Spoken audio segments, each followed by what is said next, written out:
O atendimento, né? O atendimento à população. Antigamente via que era mais demorado, hoje já é mais rápido.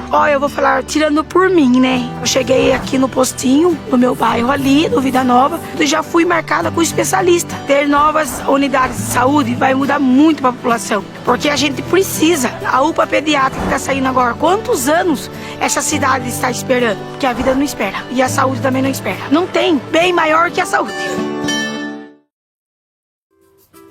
Eu comecei como mesária em 1974. Em 2026, eu quero ser mesária pela primeira vez. É importante contribuir para todo mundo ter eleições justas.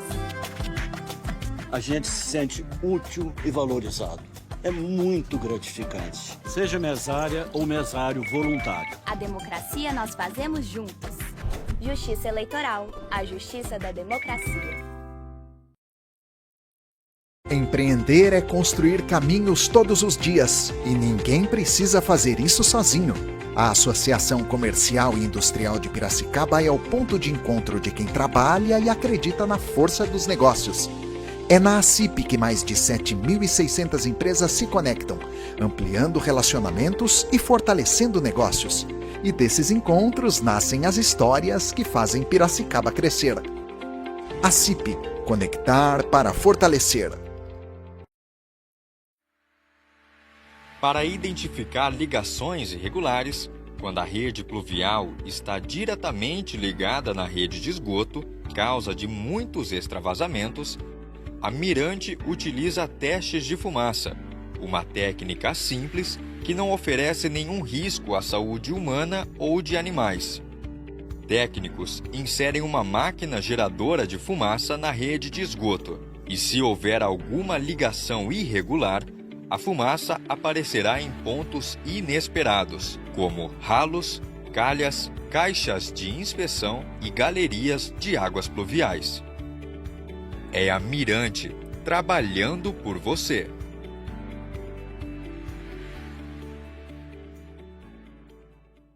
Vivenciávamos 3, 4, 5 dias sem água. Às vezes tinha que pegar minhas coisas e ir para casa da sogra ou da mãe para tomar banho. Então a gente estava sem esperança.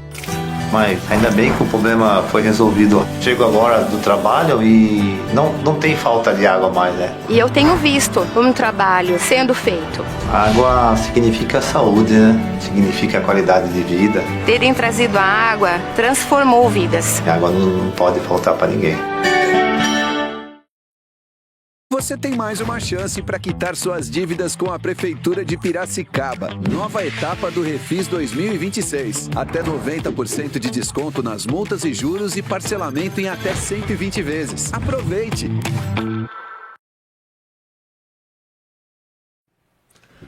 Um excelente final de tarde a todos os amigos e amigas da TV Metropolitana. Estamos de volta com mais um Entre Aspas, com o Ronaldo Castilho, que é exibido todas as terças-feiras, às vezes às 17, outras vezes às 18 horas. Mas é fácil acompanhar, é só seguir pelo Instagram, nas minhas redes sociais, no @RonaldoACastilho. E hoje eu recebo a minha amiga Denise Barbone, escritora, que tem 2 livros aqui para conversar conosco.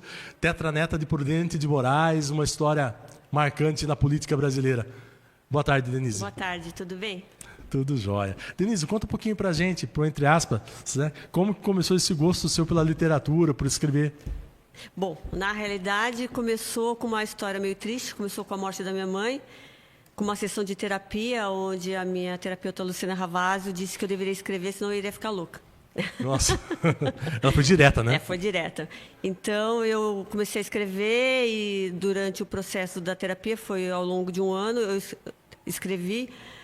E aí a gente resolveu editar o livro, porque ela foi colaboradora do livro e conforme nós fomos escrevendo juntas, ela ia fazendo uma análise dos fatos e esclarecendo comigo. Aí eu descobri que eu tinha borderline e a minha mãe sofria de narcisismo. E a história toda voltou ao tempo e conta a história do meu tetravô, né, o Prudente de Moraes, vai até a história da minha bisavó, a Terezinha, que foi prefeita de Limeira, deputada federal, a primeira prefeita mulher do Brasil, enfim. E a gente percebeu que as mulheres fortes da família tinham algum problema psicológico em função do poder que tinha para tomar conta da família e, enfim, né? Denise, o que mais marcou na sua infância, na sua juventude, que marca a sua trajetória? Na realidade, talvez o abandono. Né? Porque assim, a minha mãe separou do meu pai quando eu tinha 9 anos de idade e ela teve que cuidar de nós 3. Nós éramos 3 meninas e ela optou por não pedir pensão alimentícia e ela era formada em Direito, né? Ela se formou com nós 3 pequenas, ela levava nós 3 para a faculdade de Direito. A gente assistia com ela, com a anuência dos professores, a faculdade à noite. Então ela fazia faculdade e aí ela trabalhava durante o dia, enfim. E aí ela acabou passando num concurso para Procuradora da República, foi trabalhar em São Paulo, nós ficamos em Bauru, minha avó tomando conta, e eu sentia muita falta dela. E eu acho que isso mais marcou a minha infância. Tanto é que o primeiro livro que eu escrevi chama Só Diz Que Me Ama. Tá aqui, deixa eu mostrar esse livro, o livro da Denise. Peraí, isso, fica melhor assim.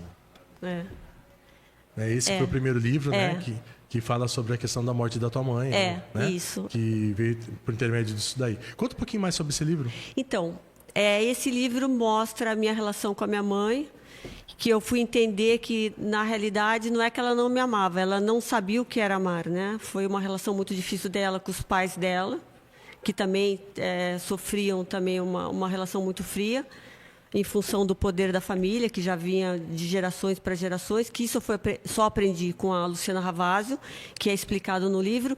E o interessante desse livro é que ela faz as intervenções e ela vai explicando, porque assim, não adianta a gente responsabilizar os nossos pais por uma coisa que também eles não tiveram, né? E quando eu escrevi esse Só Diz Que Me Ama, a ideia era eu ajudar outras crianças que passavam pelos mesmos problemas, né? E para mim foi muito importante porque eu resolvi os meus problemas com ela, né? O narcisista, ele não consegue, ele se protege de uma coisa que ele não recebeu. Então ele aprende a se amar de uma maneira tão poderosa para ele esconder a dor que ele sente. Então é isso que a minha mãe fazia, né? Até ia te perguntar, né? Seu primeiro livro Só Diz Que Me Ama trouxe relatos muito pessoais sobre conflitos familiares. Exatamente. Né? Como foi decidir tornar pública uma história tão íntima, né? Porque ela não deixa de ser uma história íntima tua, né? Na realidade, não tem nomes no livro todo, porque eram figuras muito públicas, né? Sim, claro. O meu tataravô, a minha bisavó, e por serem figuras públicas, eu poderia até receber um processo. Então, eu não coloco nomes, e os nomes, alguns nomes são trocados em função disso, porque tem alguns conflitos até bem pesados, né, desses problemas que acontecem no decorrer, ao longo dos anos, que eu começo em 1800 e vou até agora, né, até 2000 Minha mãe morreu em 2022, vou até 2022, são 5 gerações ao longo, que eu vou contando toda a história de...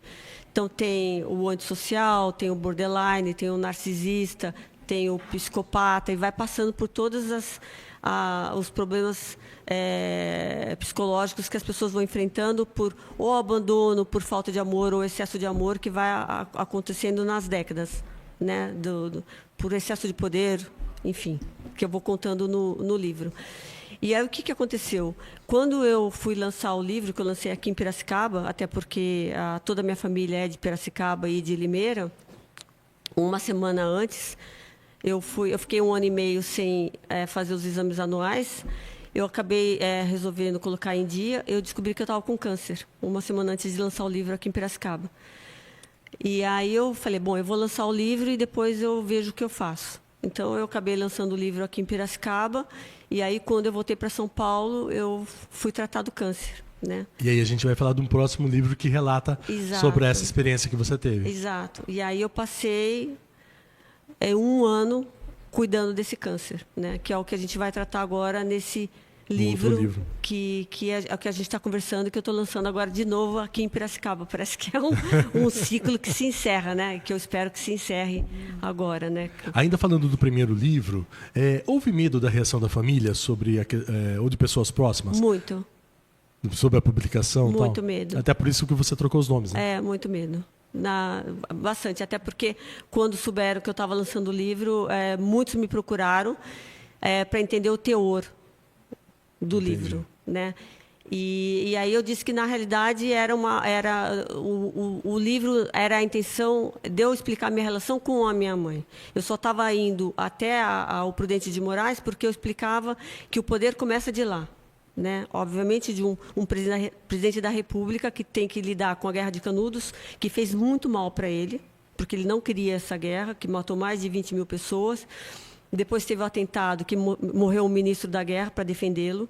Ele perdeu 2 filhos. Então, isso, tem muitas fatalidades que passaram pela família. Sua história não conta, né, Denise? E ele só se salvou por causa de um santinho que ele tinha no bolso, né? A facada que ele tomou esbarrou no colete do bolso de um santinho que a esposa dele colocou. Senão ele teria morrido também. E ele ficou muito triste, muito debilitado por todas essas mortes. Ele acabou morrendo de tristeza, né? A gente sabe disso. Está no livro do Prudente de Moraes, que a minha prima escreveu sobre ele. E a gente vai trazendo esses fatos muito pesados na família, né? Então eu vou relatando esses fatos. Aí tem a morte do meu bisavô, que morre com 40 anos, deixa uma fábrica que exporta máquinas de café para os Estados Unidos, ele morre com 40 anos. Minha bisavó, que é formada em magistério, que é uma dona de casa, pega uma fábrica para tocar. Ela nunca soube como lidar com isso, pega o filho dela de 15 anos para ajudá-la, e aí dissolve uma família inteira, porque existe uma guerra interna entre eles, em função do poder, né?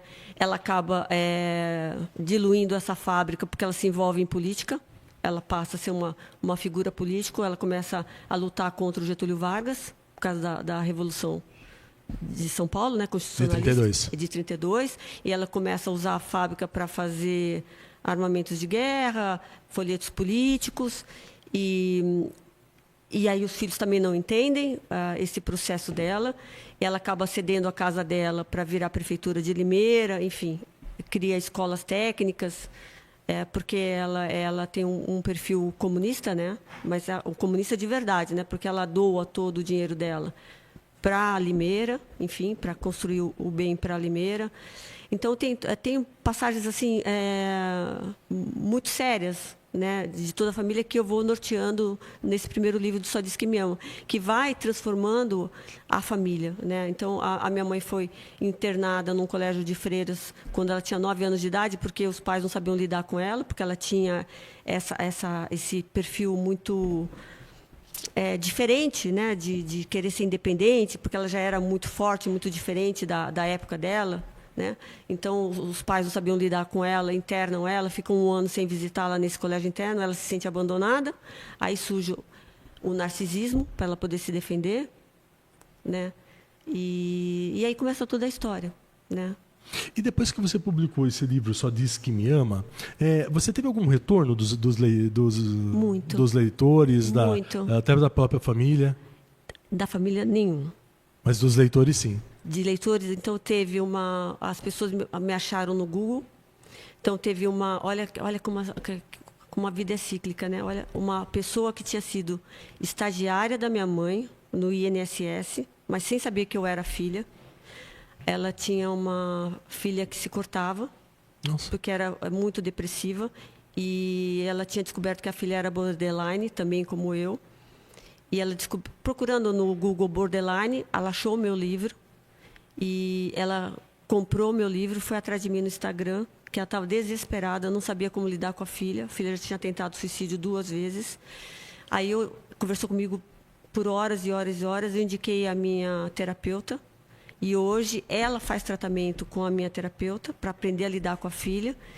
e ela indicou uma outra psiquiatra para a filha dela e hoje elas estão muito melhores. Então, aí teve um outro caso de uma outra pessoa que percebeu que um homem, que a mulher dele, a esposa dele, era narcisista e lidava super mal com a filha. Ele lendo o meu livro, deu o meu livro para a esposa dele e eles começaram a ter uma relação muito mais saudável com a filha. Tem vários casos, vários casos. Que interessante. E o mais interessante é que se você, quando você leu, espero que você leia Isso Com de Si certeza. Mesmo, Vou ler os dois. tem a intervenção da Luciana Ravazio. Então, é um livro técnico. Então, tem os meus depoimentos, porque assim, eu saio de casa várias vezes. Porque eu afronto a minha mãe várias vezes para ela assim, olha, eu estou aqui, eu existo o tempo todo. Eu faço coisas erradas o tempo todo para ela perceber que eu existo. Né? Então, aparece a Luciana várias vezes interferindo nesse processo. Assim, se a minha mãe tivesse percebido logo cedo os caminhos errados que eu tivesse tomado, eu não teria sofrido tanto. Então, a Luciana fala isso, né? Olha, interfere aqui, interfere aqui, interfere aqui. É o que a gente tenta mostrar para as mães, o processo dos desvios das crianças para interferir desde o começo para que não sofra, né? Então, eu só fui aprender que eu era borderline com 50 anos. Denise, até para que as pessoas possam entender, porque algumas pessoas não sabem o que é borderline, né? Você pode explicar para a gente o que é? Como que é essa a questão do borderline? Tá, da minha visão, né? Da sua visão. O borderline é a pessoa que não tem autoestima e ela busca essa autoestima no amor demasiado em alguém, na identificação em alguém. Então, eu buscava isso na minha mãe. Sim. Então, você ama demais ou você odeia demais. Então, como você não tem essa identificação pessoal em você, você busca na outra pessoa. Então, você se entrega em demasia a outra pessoa. Quando essa pessoa não devolve para você, porque normalmente não vai devolver, você passa a odiar essa pessoa. Então, você tem reações extremadas. Isso faz muito mal. É o extremo, né, dos dois lados. Sempre. Ou você ama ou você odeia. O tempo todo, o tempo todo, o tempo todo. Então, isso é muito perigoso. Né? Por exemplo, eu saí de casa... A minha mãe foi morar em São Paulo quando eu tinha 13 anos, né? Que ela foi procuradora da República. Com 13 anos, eu chegava bêbada em casa, completamente bêbada, e a minha avó falava que eu estava perdida. Então, com 15 anos, a minha mãe me levou para São Paulo. Aí eu vou contar. Bom, aí eu fui estudar no Colégio Rio Branco, eu ficava o dia inteiro cheirando loló no banheiro, no Colégio Rio Branco. Eu chegava a assistir às aulas completamente drogada. Porque eu achei que lá em São Paulo a minha mãe ia descobrir o amor por mim. Não. A minha mãe já estava morando com outro homem, né? Já estava casada com outro homem. Tinha se separado, né? Estava morando com um arquiteto e o amor dela era para esse arquiteto, não era para mim. Então, para chamar a atenção, eu passei a buscar a atenção dela de outra forma. Aí eu repeti de ano. Ela me mandou de volta para Bauru, nasci em Bauru. Uhum. E como minha mãe era extremamente inteligente e culta, ela obrigava que nós três também fôssemos extremamente inteligentes e cultas, né? E ela jamais aceitaria uma filha que tivesse repetido de ano, né? Então, eu era uma vergonha para ela. Então, ela falava isso para a gente o tempo todo, que nós éramos um emplasto com 15 anos, enfim. Então, era uma relação muito dura, muito difícil. Né? Isso está no livro, né? Então, tinha os festivais de fico lá do Objetivo em São Paulo. E eu esperava o meu amigo completamente drogada na calçada. Eu não sei como é que eu estou viva. Entendi. Sabe aquele livro Cristiane F., Drogada e Prostituída? Sim, eu já li esse livro. Eu acho que foi baseado em mim. Mais ou menos isso. E, como você disse, você escreveu esse livro também porque tua mãe faleceu, né? Sua mãe já não está mais aqui entre nós. Sim. E como que foi o final disso? Por exemplo, os últimos dias dela, você... Eu cuidei da minha mãe durante 2 anos, porque ela morreu, ela fumava desde os 13 anos, ela teve efizema pulmonar e ela chegou a pesar 35 quilos. Nossa, no final. Então, eu fiquei 2 anos cuidando dela e ela se recuperou, ficou super bem. E aí eu acho que ela decidiu morrer, então ela não quis mais que eu cuidasse dela, porque ela sabia que se eu estivesse cuidando dela, ela não morreria. E aí ela meio que me proibiu de ficar com ela. Que ela morava sozinha no apartamento dela, lá nos Jardins. E aí a gente meio que rompeu. Então, eu fiquei assistindo ela morrer e sendo maltratada durante 8 meses. E aquilo, para mim, me arrebentou. Então, não davam oxigênio para ela. Ela foi super maltratada. Foi uma coisa horrorosa. Horrorosa. Não tem... E aquilo me arrebentou. E eu não podia visitá-la. Enfim, foi uma coisa muito ruim. Por que a gente está falando sobre isso até... É que eu perguntei como que foi os últimos dias, né? Se você relata isso no livro também. Relato. Mas assim, eu tentei passar limpo com ela as coisas, mas assim, como ela era uma pessoa narcisista, ela não enxergava isso, porque assim, para ela, a forma como ela fez para ela o melhor que ela poderia fazer para mim. Porque se ela nunca recebeu amor, ela não poderia dar amor, porque ela não saberia como fazer isso. Sim, é. Mas ela, por exemplo, ela me deu a melhor educação que eu poderia ter, as melhores escolas que eu poderia ter, a melhor cultura que eu poderia ter. Ela tratava você como ela foi tratada pelos pais. Então, eu não escolheria outra mãe. O amor que eu tenho por ela é imenso. Se eu tivesse que escolher outra mãe, eu escolheria ela exatamente como ela é. Não mudaria nada, absolutamente nada, né? E hoje eu entendo isso graças a Luciana. Só que assim, ela não poderia ser de outra forma. Então eu entendo o que é um narcisista, né?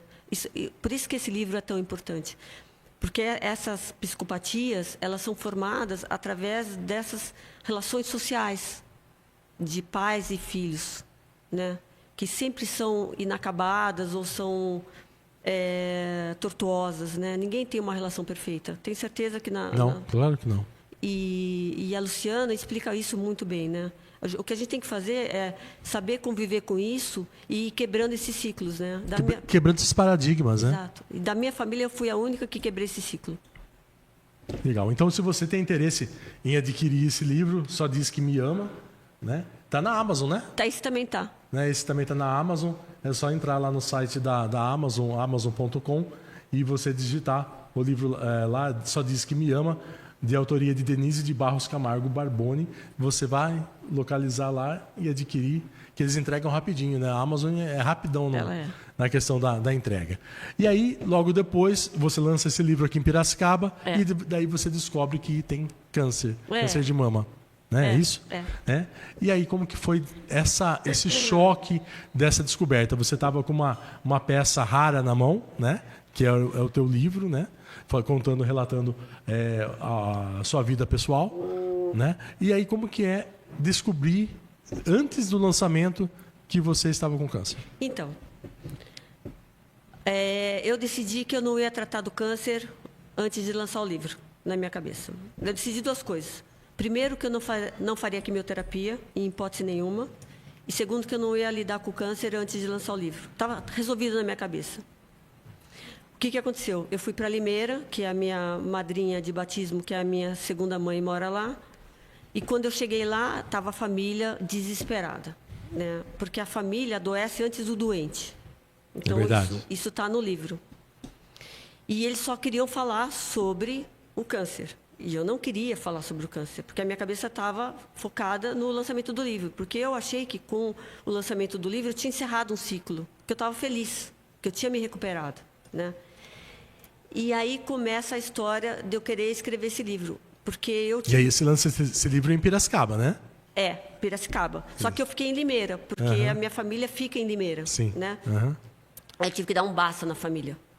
Eu falei assim, eu não quero que vocês falem sobre a doença, porque eu estou bem. E eu não quero que vocês tenham pena de mim, porque eu sinto raiva das pessoas que têm pena de mim. Né? E o primeiro capítulo do livro, A Rede Invisível do Amor, é um testemunho da minha madrinha, que ela fala, está em QR Code, que ela fala que ela aprende que a gente tem que entender que tem que respeitar o doente, porque os parentes não podem ficar mais doentes que o próprio doente. E ela pede desculpa, porque eu tive que trancar a porta do quarto, porque eu estava me aborrecendo tanto com eles, porque em nenhum momento eu chorei quando eu descobri que eu estava com câncer. Mas eles choraram por mim pelo resto da vida. Eu não chorei em nenhum momento, porque eu não estava triste. Eu não achei que eu não merecia ter câncer. Em nenhum momento passou isso pela minha cabeça. Entendi. Olha que engraçado. E então, se você olhar aí, tem a foto da tia Tela aí, e tem o QR Code dela e ela falando que a família tem que entender que quem está doente é o doente, não é a família. E tem que respeitar o doente nesse processo. Então, esse livro todo ensina como as pessoas têm que entender que a rede de apoio, a rede invisível, é super importante para o doente e como eles têm que tratar o doente, né? Então, tem a rede de beleza. Então, tem a manicure ensinando como tratar as unhas, porque você perde a unha, então você tem que passar esmalte hipoalergênico. Então, tem o maquiador ensinando como fazer maquiagem, porque sua pele fica cheia de melasma, como passar as bases para esconder o melasma. Aí tem a cabeleireira ensinando a passar o shampoo que não tem amônia, porque você tem queda de cabelo por causa da radioterapia. Aí tem todos os médicos do Einstein ensinando como tratar a radioterapia, a quimioterapia. Aí tem uma personal trainer ensinando como fazer ginástica para quem tem câncer, porque quem tem câncer tem que fazer ginástica praticamente todos os dias, porque você tem que fazer a irrigação de sangue na perna, né? Eu não sabia disso, mas... Nem eu, estou sabendo agora. Eu fui obrigada, eu odeio fazer ginástica, agora eu sou obrigada a fazer ginástica 3 vezes por semana. Porque você tem que fazer irrigação de sangue o tempo todo, né? E eu sou privilegiada, então eu tive acesso aos melhores médicos do Einstein, a melhor fisioterapeuta, a rede de beleza, enfim. Então eu coloco todos esses profissionais nesse livro, com QR Code, ensinando as pessoas que não têm acesso a essa rede de apoio. Da mesma forma que no Só Diz Que Me Ama eu botei a psicóloga, nesse eu ponho todo mundo que tratou de mim. Que bacana, que legal. E aí eu vou pondo nos capítulos tudo que eu vivi. Porque quando eu falei que eu não ia fazer quimioterapia, eu cheguei lá, no dia 12 de junho eu fui operada e eu tive que tirar os 2 seios. Correto. Só que eu tive metástase debaixo do braço. Então, quando eu cheguei no Dr. Silvio, ele falou, você vai ter que fazer químio por 6 meses. E você tinha falado que não ia fazer, né? E eu falei, então eu vou morrer porque eu não vou fazer. E aí estava a minha filha e o meu marido lá. E aí minha filha começou a gritar, obviamente. É isso aqui?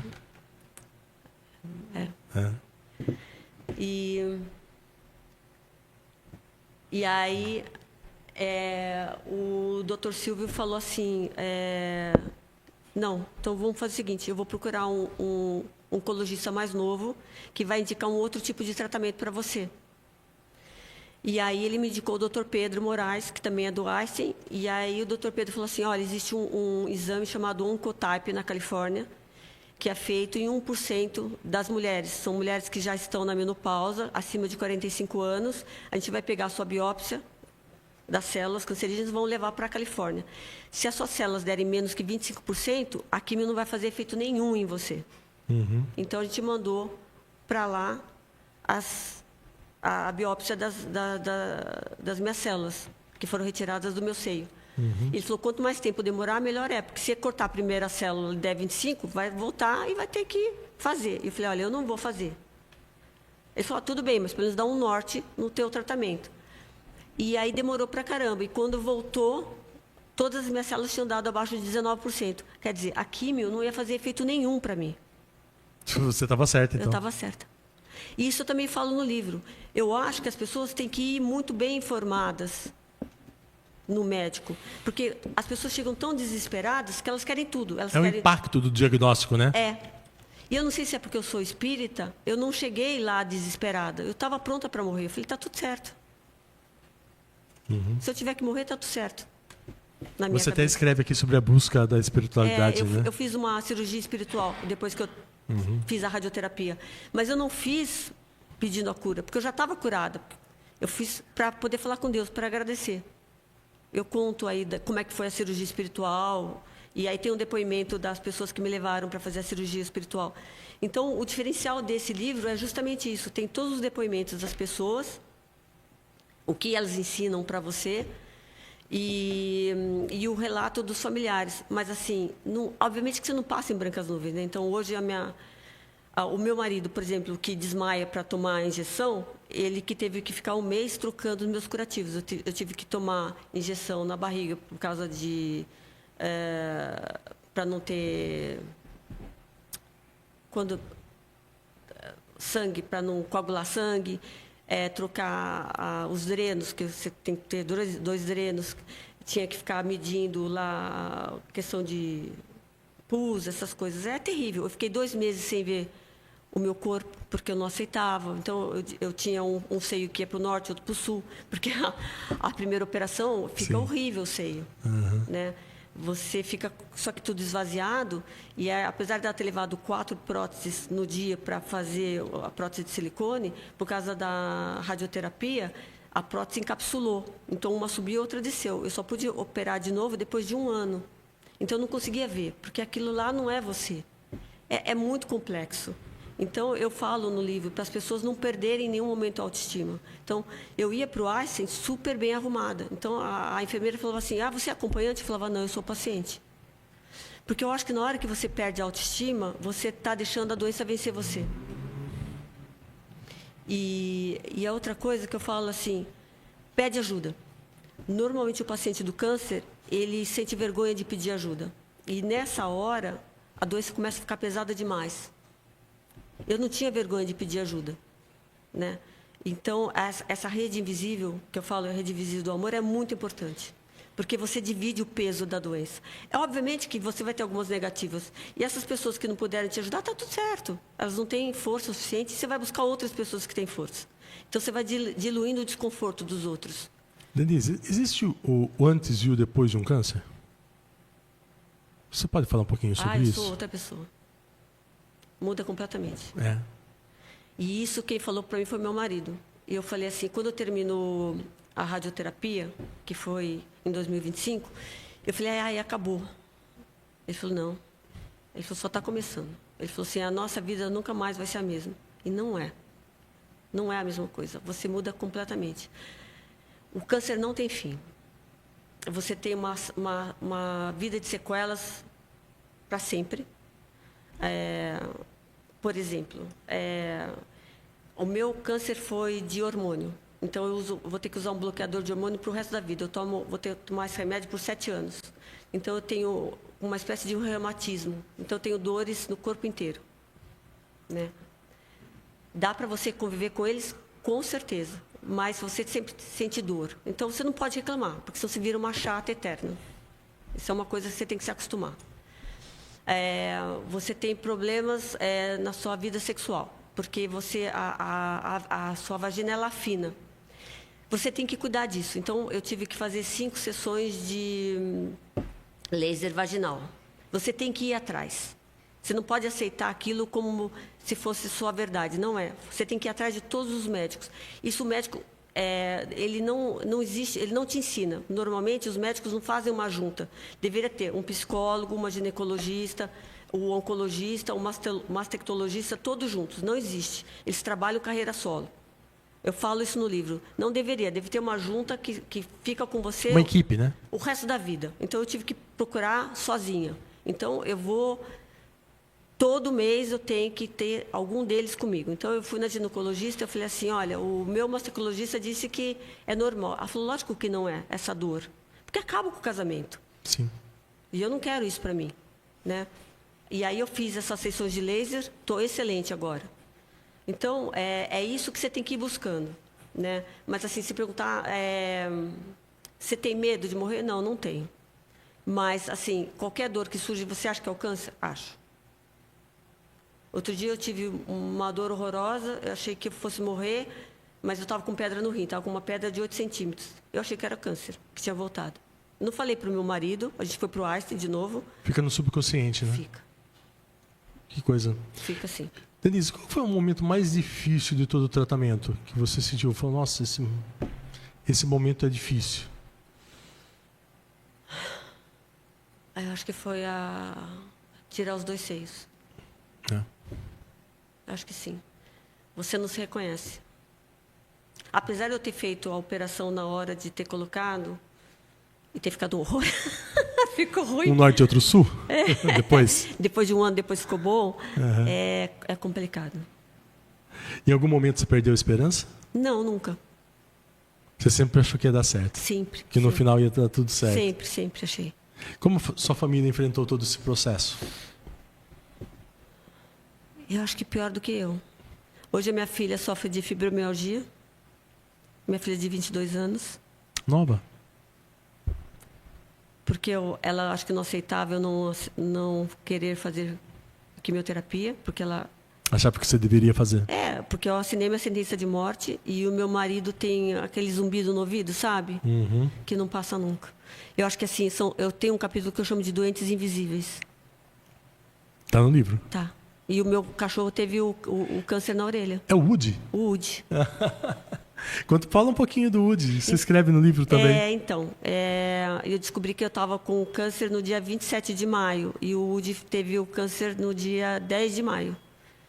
Foi para ele ali. Surgiu uma verruga enorme na orelha dele. Aí eu levei ele no veterinário. Ela pediu uma biópsia e ele estava com câncer. E aí, depois de 10 dias, eu descobri que eu estava com câncer. E ele sabia que eu estava com câncer, porque ele é um beagle gigante, porque ele é obeso. Eu não vou mostrar aqui, tem a foto do Woody no livro, então eu não vou mostrar, porque se vocês quiserem, vocês adquiram. Né? É só ir na Amazon lá adquirir o livro. E ele não saía do meu colo, não saía do meu colo, não saía do meu colo. E nos Estados Unidos eles usam os beagles para detectar o câncer, né? Através da saliva ou do sangue, né? E ele sabia. E aí eu chamo de doença do espelho, né? Eu acho que ele sentiu o cheiro. Qual que foi o papel da equipe médica durante a sua caminhada toda? Foram espetaculares. Espetacular. O Einstein, vou dizer para você, é espetacular. O pessoal da radioterapia, as enfermeiras, eles são de um carinho, de uma atenção. Eu não tenho do que me queixar. Não tenho do que me queixar. Eles são de uma gentileza, porque assim, eu fui em todos os hospitais, eu procurei vários hospitais, vários médicos, até me decidir pelo Einstein. E até hoje você tem contato com eles, não? Todo dia, né? Tem minha foto lá. Seja bem-vinda, Denise. Porque você não sai de lá, né? O que o câncer ensinou para você na sua vida? O que o câncer trouxe de ensinamento para você? O que ele trouxe de ensinamento? Viver o presente. Esquecer o passado. Com certeza. Isso, na realidade, o primeiro livro já me ensinou isso. Eu acho que eu aprendi isso com a Luciana. Mas o câncer, com certeza, hoje eu não penso... Porque, assim, o borderline, ele sempre pensa num futuro muito ruim. Eu não penso. Hoje, só o fato de eu não estar com dor, por exemplo, hoje eu não estou com dor. Então, hoje o dia é maravilhoso. Estar com você, estou super feliz, entendeu? Para mim, o presente é espetacular. Conversamos muito no bastidores. Como nasceu a ideia, então, de transformar essa experiência num novo livro, né? Porque você já tinha escrito um, né? E aí surgiu a ideia, falou, não, eu vou escrever. Como que surgiu? Eu achei que eu tinha que retribuir isso, porque eu sou muito privilegiada. E o que eu vi no Einstein, porque o Einstein atende toda a população, né? E eu vi muita criança e muita gente pegando ônibus e o câncer super avançado e eu numa condição muito melhor. E eu fiquei assim... Eu podia estar lá, junto com eles, assim. E eu podendo pegar Uber, indo embora de Uber. Eu fiz a radioterapia sozinha, né? Eu não ia levar... Era todo dia, né? Durante 2 meses, né? E o Beto indo trabalhar, né? Eu não podia fazer isso com ele, nem com a Mariana, né? E eu falei, eu tenho que retribuir. Se as pessoas puderem ter acesso ao livro, porque eu fiz 150 livros que eu estou distribuindo de graça, eu e o Marcelo. Marcelo Basso, do Engenho da Notícia, que está aqui, meu amigo. Que escreveu junto comigo. E você sabe, é que você não sabe. Eu conheço o Marcelo desde pequeno, desde a infância. O Marcelo é meu amigo desde a época de que... Não vou falar que a gente nasceu junto, né, Marcelo? Né? Mas nós frequentávamos o mesmo ambiente. Né? Então o Marcelo é meu amigo de infância. Amigo de infância. O Marcelo está comigo desde o Só Diz Que Me Ama e depois agora está nesse livro escrevendo junto comigo. Tem o livro aqui. Esse livro também é o segundo livro da Denise, né, que conta todas as histórias sobre o câncer, né? É o lançamento do Câncer, a Rede Invisível do Amor. Até ia perguntar por que esse título, né? A Rede Invisível do Amor. Porque são as pessoas todas que me ajudaram, né? Essas pessoas não aparecem. Também disponível na Amazon, tá? Na Amazon.com você encontra esse livro da Denise de Barros Camargo Barboni, né, que fala sobre a questão do câncer. Ela já lançou o livro, né? Está lançando ou está lançando agora? Estou lançando em Piracicaba agora, né? Lancei em São Paulo a semana passada. Há 15 dias atrás, né, Marcelo? E agora ela está lançando aqui em Piracicaba o Câncer, a Rede Invisível do Amor. O que representa essa rede invisível? São os amigos, a família, são os médicos, são as pessoas que estão no seu entorno. A gente não pode esquecer dos doentes invisíveis, que é a rede invisível, porque eles acabam ficando doentes junto com você, né? Sim. E a gente tem que tomar conta deles, né? Durante o momento que você estava escrevendo esse livro, você reviveu emoções? Muito. Essas emoções difíceis? Fez muito mal para mim. Engraçado, né? Foi aí que eu percebi, porque assim, eu vou contar uma coisa.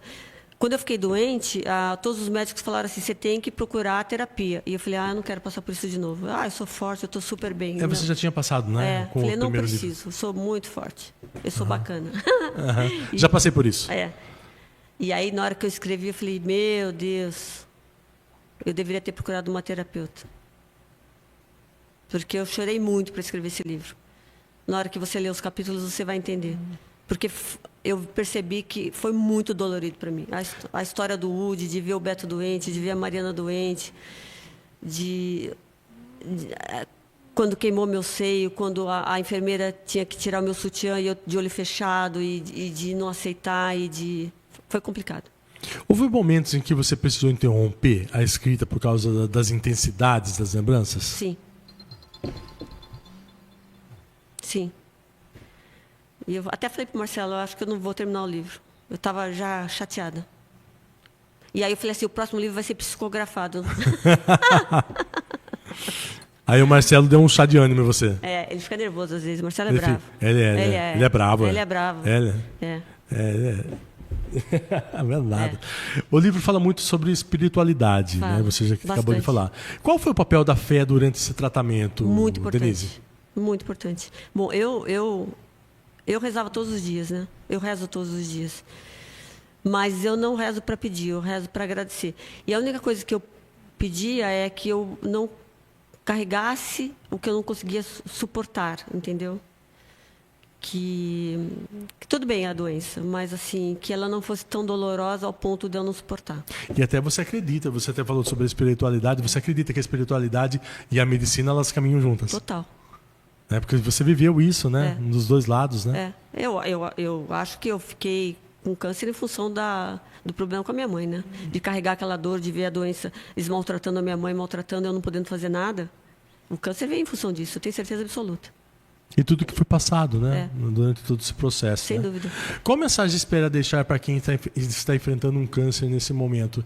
Que mensagem que você quer deixar para essas pessoas, para uma pessoa que descobriu, uma mulher, né? Inclusive, principalmente, que é a questão da mama, né? Que esse câncer de mama recorre muito mais em mulheres do que em homens, Sim, né? sem dúvida. Né? Sem dúvida alguma. Que mensagem que você quer deixar para essa mulher que descobriu faz pouco tempo que está com câncer de mama? Não passe sozinho. Procure ajuda. Procure ajuda, se não for com seu marido, com seus familiares e com seus amigos. Converse com eles e passe junto com eles. Não fique sozinho. É importante, né? Em hipótese nenhuma, porque eu divido com as minhas amigas e quem ficou sozinha hoje em dia nutre um ódio gigantesco. Isso só faz mal. Porque gera uma revolta tão grande de não entendimento da doença, de não entendimento de frustração de ter ficado sozinha. É muito grande. E isso só faz mal e só faz a doença progredir. Esse livro ele traz uma proposta inovadora ao utilizar o QR Code, né, Denise? Com depoimentos em áudios e vídeos. Como que surgiu essa ideia? Foi você que visualizou isso? E as ilustrações também, da Arte Naif. Que legal.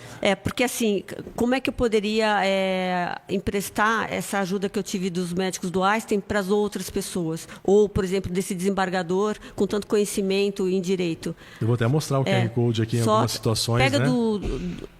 do médico do Einstein, o Dr. Silvio Bromberg, que está no 3º capítulo. Ele é um dos maiores especialistas da América Latina em mastologia. Então, assim, ela tem uma aula de mastologia com o Dr. Silvio de graça. Vou mostrar aqui. Tem o QR Code. Os tem 3 vídeos dele falando. 3 vídeos do Dr. Silvio Bromberg. O que comer, como lidar, quando deve operar, quando não deve. Então, assim, de graça ele cedeu o tempo dele para ensinar as pessoas. E olha que bacana. Então não é só o que está escrito no livro. Aí o livro traz algumas informações especiais, né? Em vídeo, em áudio. Então eu acho, bem interessante essa sua ideia, viu, Denise? De transformar o livro não só na questão da escrita, mas também em audiovisual. Essa é a ideia. Que legal, que bacana. E como foi feito esses vídeos? Como que você interagiu? Eu ia lá no Einstein Você mesmo fazia? Eu com o Guilherme, que é um videomaker, que também me ajudou, né? E primeiro perguntei se eles cederiam de graça um depoimento e se eu poderia usar isso no livro, que era a minha ideia, era propagar para o máximo de pessoas possíveis. Depois o Marcelo vai distribuir esses livros para as bibliotecas, vai deixar aqui em Limeira e Piracicaba, para as pessoas de graça poderem pegar esses livros. Muito bom. Aí você até comentou sobre as ilustrações, né, em arte na IF. Dá uma identidade muito especial à obra, né? Quem fez foi o outro Marcelo. Marcelo Ferreira de Araújo. Ele trabalhou no Castelo Rá-Tim-Bum, trabalhou com o Maurício de Souza, e a gente se baseou num quadro de um artista super famoso que tem, porque assim, a arte naif, ela retrata o bem contra o mal. Né, nessa simplicidade, né? E essa é a ideia, né? Então ele sempre me coloca nos vestidos super bonitos, porque era a ideia que eu estava sempre bem arrumada, apesar de estar super triste, né? Sempre maquiada, super bem arrumada, e vai colocando os personagens, né? Com a tristeza deles, mas sempre nessa cidade assim, bucólica, de campo. E como que o Marcelo recebeu o convite? Ele adorou. Qual dos Marcelos? O Marcelo Ferreira de Araújo. Ele adorou. Que bacana. Ele adorou. Depois desse livro, você pretende continuar escrevendo outras obras autobiográficas? Acho que não. Ou pensa em explorar outros gêneros? Eu tô pensando em fazer alguma outra coisa, mas livro escrever sobre política? Eu sou meio política. Eu sei que você é. Só creio em você. Você também é político. Somos. Não sei, a gente pode fazer alguma coisa juntos. Quem sabe? Então, vamos combinar. Vamos combinar. Vou convidar com o meu amigo Marcelo. Marcelo Basso, a gente vai escrever um livro juntos, tá? Sobre política. Agora vamos falar sobre outros projetos, né? Além da questão de livros, né? Fora a questão dos livros, quais são os seus projetos? Então, por enquanto é divulgar o máximo possível mesmo. Isso e deixar nas bibliotecas. Você vai percorrer as cidades do interior? Vou. Na verdade, Bauru, assim, Limeira, Piracicaba, São Paulo e por enquanto são essas. São Paulo é essencial, né? Lançar lá em algumas cidades do interior também, que você tem o proximidade, vínculo. Proximidade, que nem Limeira, Piracicaba, Bauru, né? Você nasceu em Bauru, Nasci em Bauru. Viveu em Limeira, Piracicaba também faz parte da sua trajetória. Então acho que é interessante, né? Estar lançando nessas cidades. Tem uma data marcada para lançamento? Ainda não. Não? Ainda não. Vai depender do Marcelo. Você avisa, eu falo para o Marcelo me avisar. Tá. Eu quero estar no lançamento do teu livro. Legal. Então a gente vai lá, a TV Metropolitana vai estar lá. Que ótimo. Fala uma palavra para mim que define a esperança. Que define esperança? Que não seja esperança. Que palavra que define para você? Prosseguir. Prosseguir. E que palavra que define o amor? Verdade. Que livro que marcou a sua vida, sem ser esses dois? Fernão Capelo Gaivota. Bom também. Qual que é o autor que te inspira? Qual autor? Vixe. Nossa, eu acabei de ler um livro agora, que não sei se você conhece, que é O Amor em Cartas, que é de uma autora, O Amor em 30 Dias, que você vai lendo, são cartas. Ai, que bacana. Ela, na realidade, são duas pessoas que se encontram. Ela encontra uma carta escrita num café que ele escreve para a avó dele, esquece a carta no bar. E aí eles começam a se corresponder através de cartas. Mas eu não lembro qual a autora. É bárbaro. Verdade, que legal, que bacana. Depois você me manda. Eu li o livro em 2 dias. 2 dias? A sua filha vai ficar louca com esse livro. Eu vou tirar foto e vou te mandar. Manda a capa para mim. Espetacular o livro. Que legal. É uma autora americana. Nossa, espetacular o livro. Que bacana. Vou te mandar. Manda sim. Um sonho que ainda você deseja realizar? Você sabe que eu não tenho? Eu sou tão feliz. Você é feliz dessa forma, né? Eu sou tão tranquila com o que eu tenho. Se pudesse conversar, você mesma, tá? Com a Denise, que recebeu o diagnóstico de câncer, o que você diria para ela? Nossa, você vai passar tão bem, fica tranquila. Vai dar tudo certo. Como deu, né? Como deu. Como deu certo. Deu super certo. Que bacana, Denise. Foi muito bom conversar com você, né? Com você também. Olhando para toda essa caminhada, você acredita que o câncer mudou apenas a sua história ou também é uma missão de vida? Foi uma missão que foi colocada para você enfrentar e para você ajudar outras pessoas? Foi uma missão para eu melhorar como pessoa, com certeza. E ajudar outras pessoas? Eu acho que isso pode ser uma consequência. para eu deixar de ser menos egoísta. Com certeza. E eu acredito que deixou você passar por tudo isso para você saber o que as outras pessoas estão sentindo também, né? Pode ser. Porque às vezes você não passa por aquilo, você fala assim, é frescura, não sei o que. Não tem sensibilidade. Não tem acessibilidade. E de repente Deus permitiu que você passasse por tudo isso para você ajudar outras pessoas. Com certeza. Que mensagem eu gostaria de deixar para quem está nos assistindo agora e talvez esteja vivendo uma batalha semelhante, né? A gente falou sobre isso, né? Seja contra o câncer ou contra qualquer outro tipo de desafio, que é borderline, outros tipos de situações que você viveu. Procure ajuda e não fique sozinho. Esse é o principal. É o principal. Eu ia até perguntar, na realidade, assim, qual que é o seu entre aspas, né? Porque o nosso programa, no final, a gente pergunta assim, qual que é o seu entre aspas, né? Qual que é a frase que marcou toda a sua trajetória? Mas, pelo jeito, você já falou. Não fique sozinho. Não... Procure ajuda. Procure ajuda. Não fique sozinho. E assim, externe o que você está pensando. Sempre, sempre, sempre. Não guarde com você. Não guarde com você. Porque assim, por mais que você imagine que as pessoas saibam o que você está pensando, as pessoas não sabem. Não sabem e não imaginam. E elas acham, pelo fato de você estar doente, que você quer ficar sozinho. Mas, assim, por isso que procure ajuda. E você não quer ficar sozinho, não né? Não quer. As pessoas não... Eu não quero que tenham pena de mim, mas eu quero que as pessoas estejam ao meu lado. Que deem atenção. O tempo todo. Que legal. Denise, que prazer recebê-la aqui, viu? No Entre Aspas, recebê-la aqui na TV Metropolitana. Em nome do CEO do Grupo Metropolitana, Danilo Teles, eu quero te agradecer, né? Por aceitar nosso convite de estar aqui, participando, conversando, esclarecendo. Foi um bate-papo agradável em que você pôde esclarecer as pessoas, que às vezes a pessoa que está do outro lado da tela está passando por dificuldades e elas não sabem como que recorrer, como fazer para que a situação dela mude, né? E o seu testemunho, além dos 2 livros que vocês podem adquirir na Amazon, né? Você passou uma outra versão, né? Não fique sozinha. Não. Não. Não. Obrigado, viu? Obrigado a você. Eu, Entre Aspas, com o Ronaldo Castilho vai ficando por aqui. Nós voltamos na próxima terça-feira, às 17 horas ou às 18 horas. É só me acompanhar pela rede social no @RonaldoACastilho no Instagram. Um grande abraço a todos vocês. Fiquem todos com Deus. Até lá.